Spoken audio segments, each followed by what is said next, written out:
En automne 2003, Julien, 28 ans, et Chloé, 26 ans, un couple de jeunes mariés débordant de projets, ont disparu sur l'autoroute A75, quelque part entre Clermont-Ferrand et Marseille. Ils déménageaient pour commencer une nouvelle vie, leur avenir soigneusement emballé dans des cartons. Pendant 8 longues années, l'affaire est restée un mystère insoluble, une plaie béante pour leur famille qui refusait d'abandonner tout espoir. Pas un corps, pas un véhicule, pas le moindre indice. Un silence total qui a nourri les pires spéculations et a lentement rongé les âmes de ceux qui les aimaient. Jusqu'à ce qu'en 2011, la découverte fortuite de leur camion de déménagement, abandonné sur un parking, ne vienne tout bouleverser.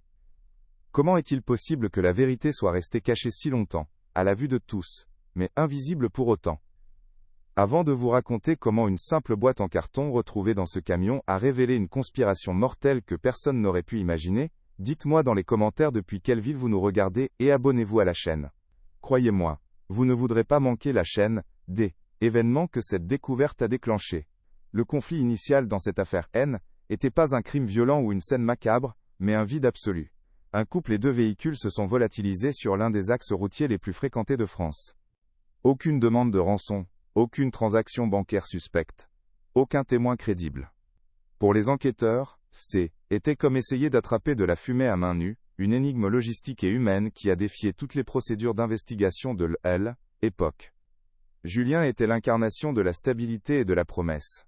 À 28 ans, cet ingénieur civil, issu d'un milieu modeste, venait de décrocher le poste de ses rêves à Marseille. Était un homme pragmatique, dont l'intelligence se lisait dans son regard calme et réfléchi. Il était méthodique, presque méticuleux, et portait en lui un sens de la justice profondément ancré, une boussole morale qui guidait chacune de ses décisions. Pour lui, ce déménagement N n'était pas une simple mutation professionnelle. Était la concrétisation d'un plan de vie, la première pierre d'un édifice qu'il voulait construire pour Chloé et leur futur. Il représentait la force tranquille, le pilier sur lequel leur nouvelle existence dans le Sud allait reposer. Il était celui qui planifiait, qui assurait, qui protégeait. Chloé, quant à elle, était la lumière et le rêve. À 26 ans, cette restauratrice d'art talentueuse voyait le monde à travers un prisme de couleurs et d'émotions. Extravertie, passionnée, elle possédait une chaleur communicative qui charmait quiconque croisait son chemin.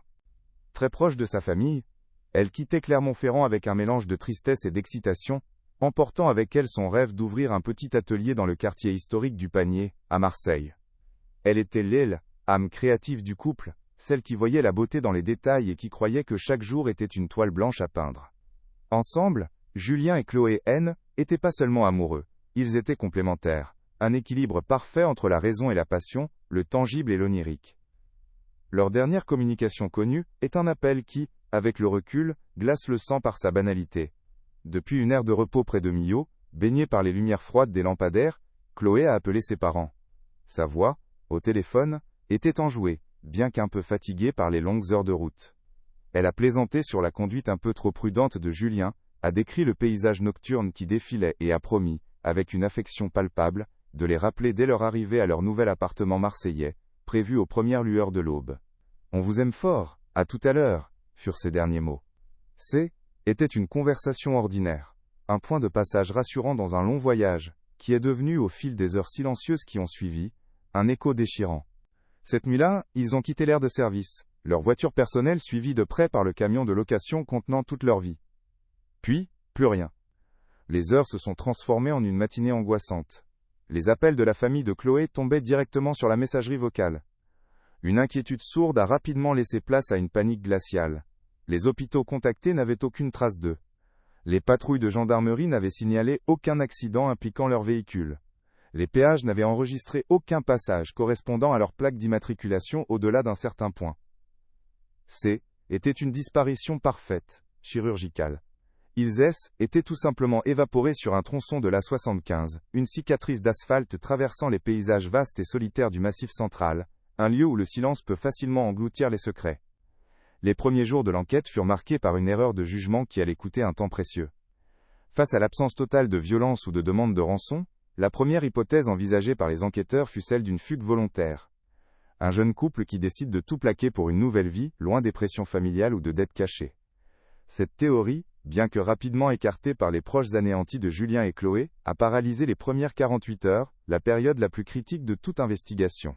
Les recherches actives furent retardées, les premiers témoignages potentiels se sont dilués dans le temps, et une forme d'incompréhension douloureuse s'est installée entre les familles et la gendarmerie.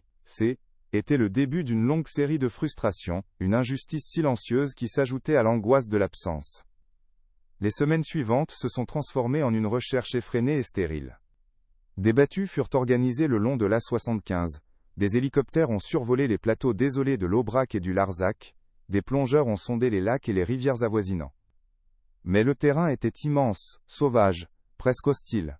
La technologie de 2003 offrait peu de secours. Les téléphones portables du couple, une fois leur batterie épuisée, émettaient plus aucun signal et ne pouvaient être géolocalisés. Les caméras de surveillance des péages étaient de piètre qualité, leurs images granuleuses ne permettant aucune identification formelle. L'autoroute, cette artère de communication, était devenue un trou noir informationnel, un abîme qui avait avalé 2 vies et 2 véhicules, sans laisser la moindre trace, le moindre débris, le moindre écho numérique. Pour les familles, ce vide était une torture quotidienne. Les parents de Chloé, en particulier son père, ont refusé de sombrer dans l'attente passive. Ils se sont transformés en enquêteurs amateurs, animés par un mélange de désespoir et d'amour inconditionnel. Ils ont placardé des milliers d'affiches avec les visages souriants de leurs enfants sur chaque aire de repos, chaque station-service, chaque panneau d'affichage entre Clermont-Ferrand et Marseille.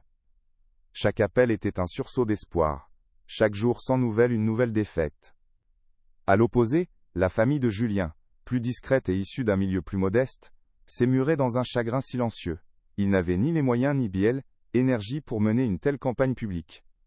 Leur douleur était plus intérieure, une blessure profonde et résignée qui les isolait du reste du monde.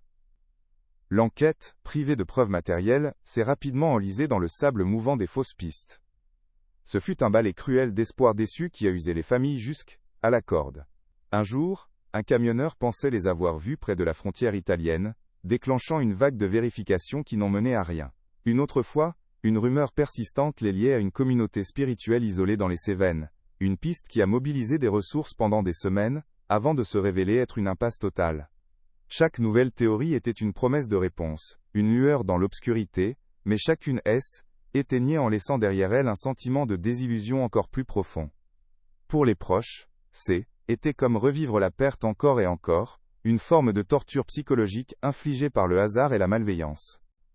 Le père de Chloé, un fonctionnaire à la retraite, a fait de cette quête l'unique but de son existence.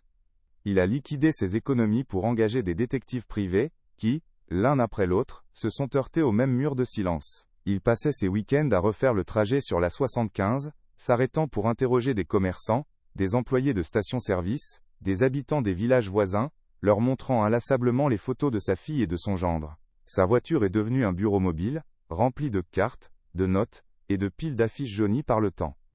Cette obsession a consumé sa vie, érodant sa santé, et, lentement mais sûrement, détruisant son mariage. Sa femme, incapable de supporter cette douleur constamment ravivée, s'est éloignée, créant une nouvelle fracture dans une famille déjà brisée. Après 2 ans d'efforts infructueux, l'enquête active a été officiellement suspendue.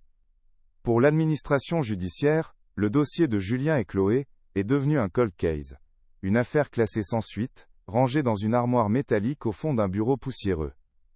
Les médias, qui avaient largement couvert l'affaire au début, se sont tournés vers de nouveaux drames.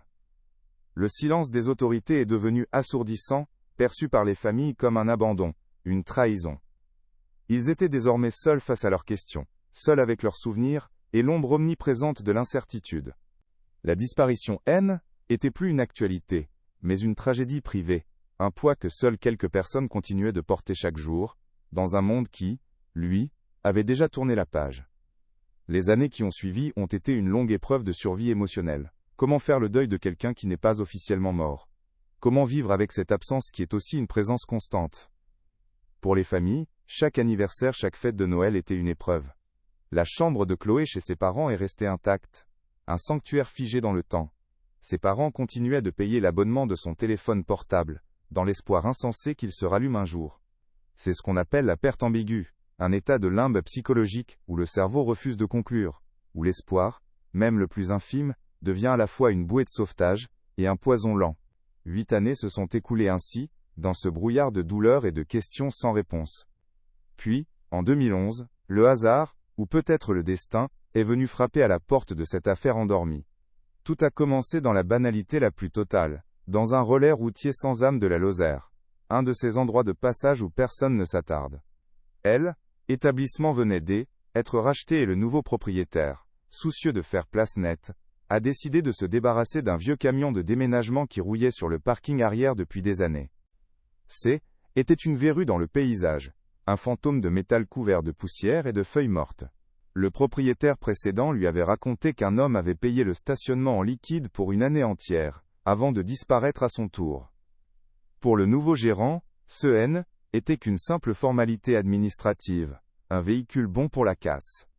Il n'imaginait pas qu'il venait de réveiller une vérité que tout le monde croyait à jamais ensevelie. La procédure était simple, un appel à la gendarmerie locale pour vérifier que le véhicule N n'était pas signalé volé avant de l'envoyer à la ferraille. Un jeune gendarme, qui était même pas en poste au moment de la disparition, a tapé le numéro d'immatriculation dans le système, sans aucune attente particulière. Et soudain, l'écran de son ordinateur s'est mis à clignoter. Le nom de Julien et Chloé est apparu en lettres rouges, associé à un avis de recherche national datant de 2003. Un silence s'est fait dans le petit poste de gendarmerie. Ce camion, que des dizaines de personnes avaient vu chaque jour pendant 8 ans sans jamais y prêter attention, était la première pièce du puzzle, la première trace tangible laissée par le couple depuis cette nuit d'automne. La nouvelle a été transmise en urgence, et en quelques heures, ce qui était qu'un cold case, est redevenu l'affaire la plus brûlante du pays. L'appel aux familles a été le moment le plus délicat. Comment annoncer une telle nouvelle, après tant d'années de silence? Pour le père de Chloé, ce fut un choc d'une violence inouïe. Le son du téléphone, la voix d'un commandant de gendarmerie au bout du fil, tout l'a ramené 8 ans en arrière. Ce était pas de la joie, ni même du soulagement, mais un vertige glacial. L'espoir, cette braise, qu'il avait entretenue au prix de sa propre vie, venait de se rallumer, mais il charriait avec lui une terreur renouvelée. La découverte du camion signifiait que la vérité était proche, mais quelle vérité? Était-il vivant? Avait-il été victime d'un crime? Chaque scénario, chaque question qu'il avait retournée dans sa tête des milliers de fois, revenait avec une intensité insoutenable.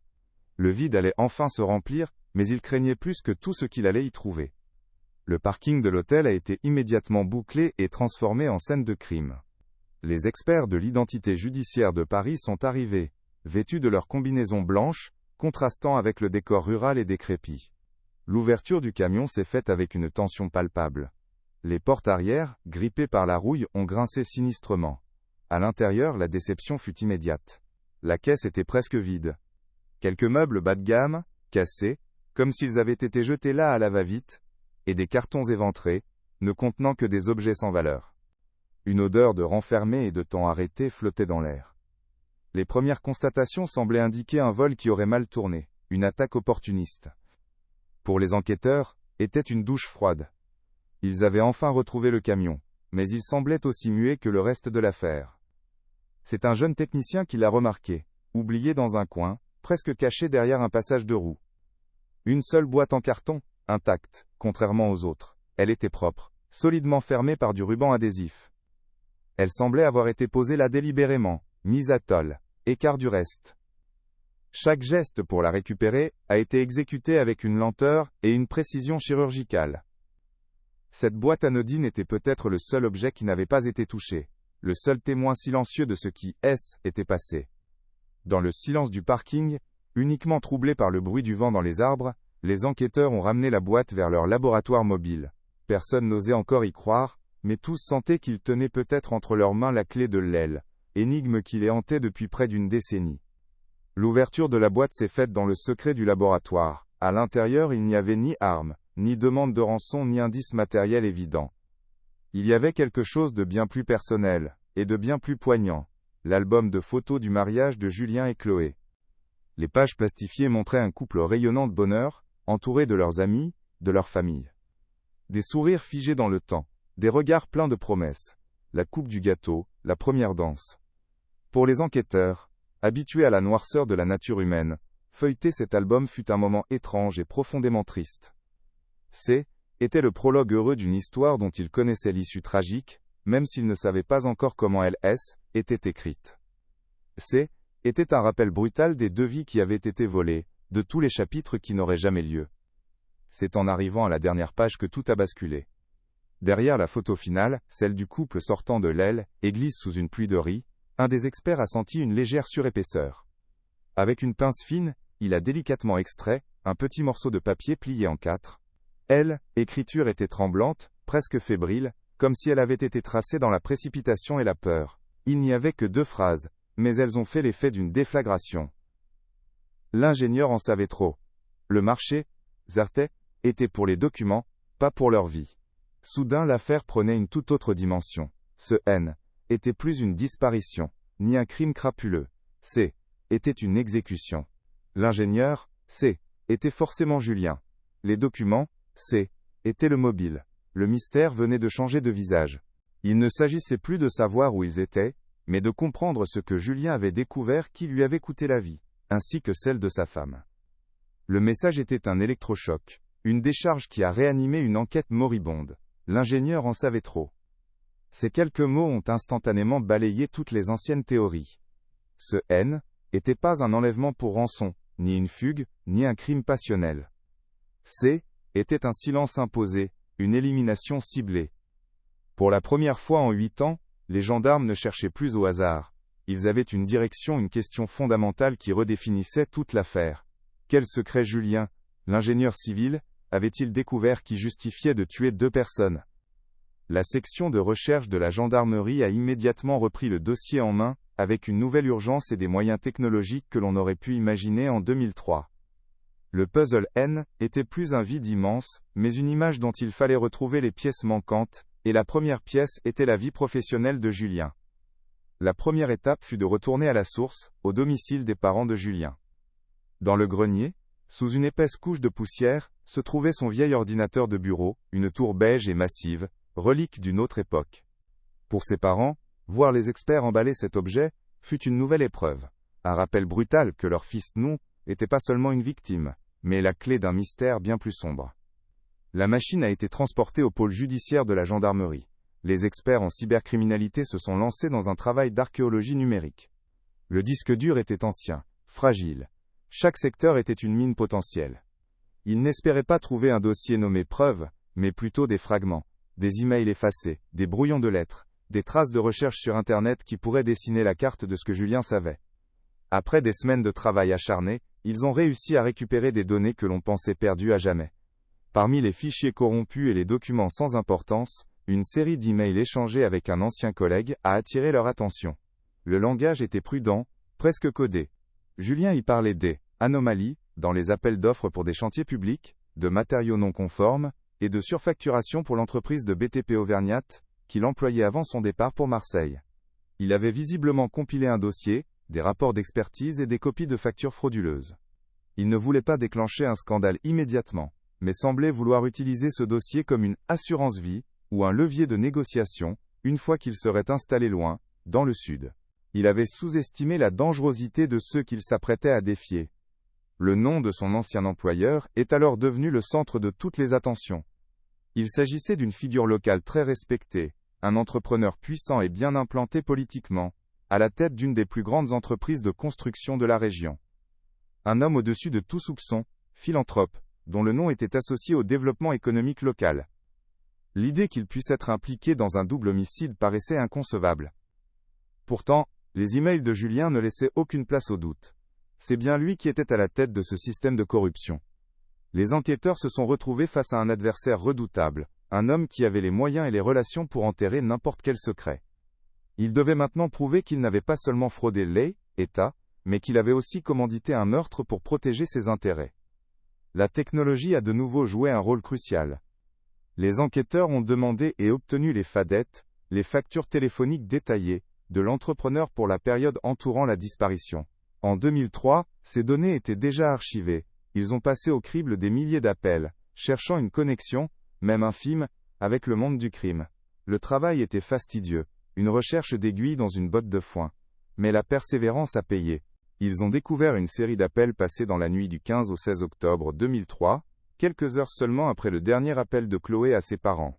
Les appels provenaient du téléphone de l'entrepreneur et étaient destinés à un numéro prépayé, intraçable à elle, époque. Mais ce numéro avait lui-même contacté plusieurs autres lignes appartenant à des individus connus des services de police pour des faits de violence et d'extorsion. Le maillon faible venait d'être identifié. L'un de ces hommes, un petit malfrat local, avait été contacté à plusieurs reprises par le numéro prépayé juste avant et juste après la fenêtre de temps de la disparition. Son nom N était jamais apparu dans l'enquête initiale. 8 ans plus tard, il menait une vie rangée, tenait un petit garage, et pensait probablement que cette histoire était oubliée pour de bon. Pour les enquêteurs, il était la porte d'entrée vers la vérité. Ils n'avaient pas encore de preuves suffisantes pour l'inculper, mais ils avaient assez d'éléments pour le déstabiliser, pour lui faire comprendre que le passé venait de le rattraper. Une équipe a été discrètement envoyée pour le placer sous surveillance. La tension était à son comble. Après des années de silence, ils étaient sur le point de faire parler l'un des acteurs du drame. L'interpellation s'est faite à l'aube, sans bruit. Au début de l'interrogatoire, l'homme a tout nié en bloc. Il était arrogant, sûr de lui, protégé par les 8 années de silence. Il ne se souvenait de rien, ne connaissait personne. Mais lorsque les enquêteurs ont posé sur la table les relevés téléphoniques de cette nuit précise, son assurance a commencé à vaciller. Puis, ils ont sorti une photo de la note manuscrite trouvée dans la boîte en carton. Le marché c'était pour les documents, pas pour leur vie. Ils lui ont lu la phrase à voix haute. À cet instant, son visage s'est décomposé. Le souvenir de cette nuit, la violence, la peur, tout est remonté à la surface. Le mur qu'il avait construit autour de ce secret pendant près d'une décennie venait de s'effondrer. Après un long silence, il a levé les yeux vers les gendarmes et a murmuré. Tout a mal tourné. Ça n'aurait jamais dû se passer comme ça. Les mots de l'homme, brisés par le poids des années, ont alors dessiné le film de cette nuit d'horreur. Le plan, selon lui, était brutal mais supposé être simple. L'entrepreneur, son ancien patron, était aux abois. Il savait que Julien possédait un dossier contenant des preuves accablantes de ses malversations, et qu'il l'emportait avec lui à Marseille. L'ordre était clair. Intercepter le couple sur un tronçon isolé de l'autoroute, récupérer la mallette contenant les documents, et leur faire assez peur pour qu'ils ne parlent jamais. Il a répété plusieurs fois, comme pour se convaincre lui-même. Il nous avait dit, pas de sang, juste les papiers. Je veux juste les papiers. Était un contrat pour un vol avec intimidation, une opération musclée, pas une mission d'exécution. Ils étaient 3 hommes, des petites frappes engagées pour un travail de gros bras, pas des tueurs à gages. L'interception a eu lieu peu après que le couple a quitté l'aire de repos de Millau. Ils ont utilisé 2 voitures pour forcer Julien à quitter la 75 et à s'engager sur une petite route départementale déserte, un de ces chemins de traverse que personne n'emprunte la nuit. Était un piège parfaitement exécuté. Une fois immobilisés, les choses ont dégénéré à une vitesse foudroyante. Julien, comprenant immédiatement qu'il ne s'agissait pas d'un simple carjacking, est sorti du véhicule pour protéger Chloé, qui était restée pétrifiée à l'intérieur. Il a résisté, refusant de donner ce qu'il cherchait. N n'était pas un héros de film d'action, juste un homme ordinaire poussé à bout, qui défendait sa femme et son avenir. Cette résistance inattendue a fait monter la tension d'un cran. La peur a changé de camp. Les agresseurs, habitués à l'intimidation facile, ont été déstabilisés par sa détermination. Dans la confusion de la lutte, l'un des hommes a paniqué. Il a saisi une lourde clé en croix, qui se trouvait dans le coffre de leur voiture, et a frappé Julien à la tête. Un seul coup, violent, assené dans un accès de rage et de peur. Julien s'est effondré sur le bitume froid, sans un bruit. Le silence qui a suivi n'a été rompu que par le cri de Chloé. Un cri d'horreur absolue, un son qui a scellé son propre destin. À cet instant, les agresseurs ont compris qu'ils avaient franchi une ligne de non-retour. Le vol venait de se transformer en meurtre. Et Chloé était le seul témoin. Dans leur logique criminelle, glaciale et paniquée, il n'y avait plus d'autre issue possible. Elle ne pouvait pas survivre pour les identifier. Le plan initial était mort, et avec lui, toute chance pour le jeune couple de s'en sortir vivant. Ce qui s'est passé ensuite a été décrit par le suspect avec une froideur clinique, comme s'il parlait d'un autre. Chloé a été sortie de la voiture et réduite au silence, rapidement, brutalement. Il n'y avait plus de place pour l'hésitation. La priorité était de faire disparaître toute trace de leur crime. Ils se sont retrouvés avec 2 corps, une voiture personnelle, et un camion de déménagement au milieu de la nuit, sur une route perdue de la Lozère. La panique était totale. Ils ont passé un appel à leur commanditaire, l'entrepreneur, qui est devenu, à cet instant précis, non plus le cerveau d'un vol, mais le complice d'un double homicide. L'homme au bout du fil, loin de s'effondrer, leur a donné des instructions précises, sa voix déformée par l'urgence. Il fallait tout nettoyer. Absolument tout. La nuit s'est alors transformée en une opération macabre de dissimulation. Guidé par les indications de l'entrepreneur, qui connaissait la région comme sa poche, ils ont conduit les véhicules jusqu'à une vieille ferme abandonnée à plusieurs kilomètres de là. Les corps de Julien et Chloé ont été jetés au fond d'un puits asséché, avant d'être recouverts de pierres et de débris, pour sceller leur tombe improvisée. La voiture du couple, après avoir été vidée de tout objet personnel, a été conduite jusqu'à un lac de barrage voisin et précipitée dans les eaux profondes, où ils savaient qu'elle ne serait probablement jamais retrouvée. Le camion, lui, a fait l'objet d'un plan plus réfléchi. Le vider de la plupart de son contenu, l'abandonner sur le parking de ce relais routier, et payer une année de stationnement en liquide pour créer une fausse piste, pour laisser croire à une disparition volontaire. Et la note, cette phrase qui avait tout changé. Le suspect a fini par l'expliquer, dans un dernier souffle de vérité. C'est lui qui l'avait écrite. Dans les heures qui ont suivi le double meurtre, submergé par un mélange de culpabilité et de peur panique d'être trahi par son patron, il a eu ce geste insensé. Il a pris l'album de mariage, le seul objet personnel qu'il avait gardé, et a glissé ce message derrière la dernière photo. Ce N n'était pas une confession, mais une sorte d'assurance tordue, un testament pour la postérité, si les choses tournaient mal pour lui. Le marché, C, était pour les documents, pas pour leur vie. C, était sa façon de dire, à qui voudrait bien le trouver un jour, qu'il n'avait jamais signé pour être un assassin. Un geste dérisoire qui, 8 ans plus tard, est devenu l'instrument de la justice qu'il avait lui-même bafoué. Les révélations de l'homme de main ont permis de reconstituer le puzzle dans ses moindres détails. Les jours suivants, les enquêteurs ont suivi ces indications.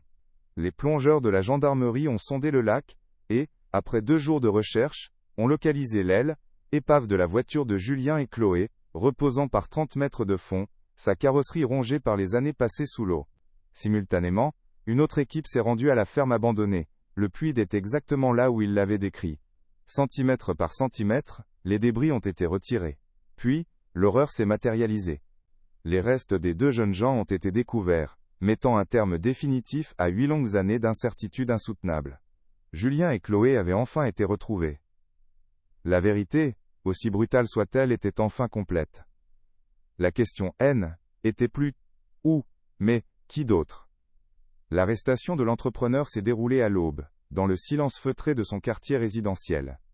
Les gendarmes sont arrivés sans sirène, brisant la façade de respectabilité qu'il avait mis des décennies à construire. Il n'a opposé aucune résistance. En voyant les uniformes sur le pas de sa porte, il a semblé comprendre que la partie était terminée, que le passé qu'il avait cru enterré sous des tonnes de béton et de mensonges, venait de refaire surface. L'homme puissant, le notable local, N, était plus. À sa place se tenait un criminel vieillissant, dont le visage trahissait non pas le remords, mais la froide résignation de la défaite. Au même moment, ses 2 complices étaient également interpellés. Le filet qui était refermé sur eux, était tissé avec les fils du temps, de la technologie et de la persévérance d'un père qui n'avait jamais abandonné. Le procès qui s'est tenu à la cour d'assises a été une épreuve pour toutes les parties. Pendant des semaines, la salle d'audience a été le théâtre d'une confrontation silencieuse et insoutenable entre les familles des victimes et les accusés. Les preuves, méticuleusement présentées par l'accusation, étaient accablantes. Les relevés téléphoniques de cette nuit fatidique, les expertises balistiques sur les objets retrouvés, et surtout, la confession détaillée de l'homme de main, corroborée par la découverte des corps et du véhicule. La note manuscrite, trouvée dans l'album de mariage, a été projetée sur un grand écran, ses mots tremblants planant sur le silence de la cour comme un fantôme. Face à ce mur de preuves, la défense des accusés s'est effondrée. L'entrepreneur a tenté de minimiser son rôle, se présentant comme le commanditaire d'une simple intimidation qui aurait mal tourné, mais personne n'a cru à sa version. Le verdict est tombé comme un coup près, lourd et définitif. L'entrepreneur, reconnu comme le cerveau du complot et le commanditaire du double meurtre, a été condamné à la réclusion criminelle à perpétuité, assortie d'une période de sûreté de 22 ans. Ses 2 complices ont écopé de peines de 30 ans de prison. La justice avait été rendue, mais il n'y a eu aucune scène de joie dans la salle. Pour les familles, ce N n'était pas une victoire, mais la fin d'un combat. La reconnaissance de la culpabilité de ces hommes ne leur ramènerait pas leurs enfants. C était une justice froide, nécessaire, qui mettait un nom et un visage sur leur douleur, mais qui ne pouvait en aucun cas la guérir. Le poids de 8 années d'incertitude s'est levé, pour être immédiatement remplacé par le poids, tout aussi lourd, d'une vérité irréversible. Pour le père de Chloé, la fin du procès a marqué le début d'un nouveau chapitre, peut-être le plus difficile. Sa quête, qui avait consumé chaque seconde de son existence pendant 8 ans, était terminée. Le vide laissé par cette obsession était immense. Il avait enfin la vérité, mais cette vérité était un poison. Chaque détail sordide du meurtre de sa fille et de son gendre tournait en boucle dans son esprit. Il n'y avait plus d'espoir auquel se raccrocher, plus de fausses pistes à explorer, seulement la réalité brute de la perte. Le soulagement d'avoir tenu sa promesse de découvrir ce qui était arrivé, était profondément mêlé à une nouvelle vague de chagrin, la douleur finale de savoir qu'il n'y aurait plus jamais de peut-être. Il pouvait enfin commencer son deuil. Un deuil qu'il avait repoussé pendant près d'une décennie. Les funérailles de Julien et Chloé ont eu lieu dans la petite église de leur village d'origine, un jour de printemps gris et pluvieux. 2 cercueils blancs, côte à côte devant l'autel, symbolisaient leur union tragique dans la vie comme dans la mort. La cérémonie était intime, mais une foule immense de proches, d'amis, et même d'inconnus touchés par leur histoire étaient rassemblés sur le parvis, sous un silence respectueux. Pour la première fois depuis leur disparition, leurs familles pouvaient pleurer ensemble, non pas l'absence, mais la mémoire. Était un adieu officiel, un rituel nécessaire qui leur avait été volé. En les mettant en terre, ils ne fermaient pas seulement un chapitre de douleur. Ils rendaient à Julien et Chloé la dignité et la paix qu'on leur avait si brutalement arrachées sur le bord d'une route déserte. Marqué à jamais par cette tragédie, mais refusant de laisser la haine l'emporter, le père de Chloé a trouvé une nouvelle raison de vivre. Avec le reste de ses économies, il a créé la Fondation Vivolet, une association destinée à soutenir et protéger les lanceurs d'alerte. Ces personnes qui, comme Julien, risquent tout pour dénoncer la corruption. Son combat personnel s'est transformé en une mission d'intérêt public. Et sur l'aire de repos de la 75, là où Chloé a passé son dernier appel, une petite plaque discrète a été installée. Elle porte la photo de leur mariage, ce jour où tout semblait possible, avec une simple inscription. Julien et Chloé. Ils rêvaient d'un nouvel horizon. Leur vérité nous oblige à le construire. Un mémorial silencieux, un rappel permanent que derrière chaque affaire classée se trouvent des vies brisées, et une quête de justice qui ne doit jamais éteindre. L'histoire de Julien et Chloé n'est pas seulement le récit d'un crime, mais celui d'une vérité à 2 visages. D'un côté il y a la vérité judiciaire, celle qui a été établie dans un prétoire, qui a nommé les coupables et distribué les peines. De l'autre, il y a la vérité humaine, bien plus complexe et douloureuse. C'est celle que les familles ont dû affronter. La confirmation que leurs enfants ont été assassinés pour un dossier, que leur avenir a été anéanti par la cupidité et la lâcheté. La justice a apporté une conclusion, mais pas la paix. Elle a fermé un dossier, mais n'a pas pu refermer les blessures. Pour ceux qui les aimaient, la découverte de la vérité n'a pas été une libération, mais le début d'un deuil, qui avait été suspendu dans le temps. Un deuil enfin possible, mais infiniment lourd à porter. Pourtant, au-delà de la tragédie, un héritage inattendu a émergé des cendres de cette histoire. Julien, en voulant dénoncer un système corrompu, n'est plus seulement une victime, il est devenu un symbole de l'intégrité, un rappel que certains principes valent la peine d'être défendus, même au péril de sa vie. Chloé, dont le seul crime fut être au mauvais endroit au mauvais moment, représente toutes les vies innocentes fauchées par la violence des autres. Leur mémoire ne survit pas seulement à travers la douleur de leurs proches, mais aussi à travers l'action. La fondation créée par le père de Chloé a transformé leur sacrifice en une force protectrice, une bouée de sauvetage pour d'autres qui, à leur tour, choisissent de se dresser contre l'injustice. Leur mort si absurde a ainsi semé les graines d'un combat qui les dépasse. Ce cas est aussi devenu une leçon sur la puissance de la persévérance. Pendant 8 ans, le silence a semblé invincible. Les institutions avaient baissé les bras, le monde avait oublié. Mais l'amour d'un père a maintenu une flamme vivante dans l'obscurité. Cette histoire nous rappelle que la vérité laisse toujours des traces, même infimes. Un camion abandonné, une boîte en carton oubliée, une note écrite dans un moment de panique. Elle démontre que le temps, qui semble être l'allié de l'oubli, peut aussi devenir celui de la justice. Il a fallu près d'une décennie pour que la technologie et la détermination s'alignent, prouvant qu'aucune affaire n'est jamais vraiment froide, tant qu'il reste quelqu'un pour chercher, pour poser des questions, pour refuser d'accepter le silence comme une réponse. La résolution de ce drame a mis en lumière une réalité dérangeante. La corruption n'est pas une abstraction, elle a un coût humain. Elle détruit des vies, brise des familles, et ronge le tissu social. Si les coupables ont été condamnés, le système qui a permis à un entrepreneur de se croire au-dessus des lois pendant si longtemps, a-t-il vraiment changé? Combien de Julien et de Chloé potentiels sont réduits au silence chaque année, par la peur ou par la violence? Leur histoire nous force à nous interroger sur la fragilité de l'honnêteté face au pouvoir et à l'argent. Elle nous confronte à notre propre responsabilité collective, celle de créer une société où le courage de dénoncer est protégé, et non puni de mort, sur le bord d'une autoroute déserte. Si vous pensez qu'aucune victime ne devrait être oubliée, et que la quête de vérité est un combat essentiel, nous vous invitons à partager cette vidéo. Chaque partage aide à maintenir vivante la mémoire de ceux qui, comme Julien et Chloé, ont été réduits au silence. N'oubliez pas de vous abonner à notre chaîne pour d'autres enquêtes approfondies sur des affaires qui méritent d'être racontées. Votre soutien nous permet de continuer à donner une voix à ceux qui n'en ont plus. Merci de nous avoir écoutés.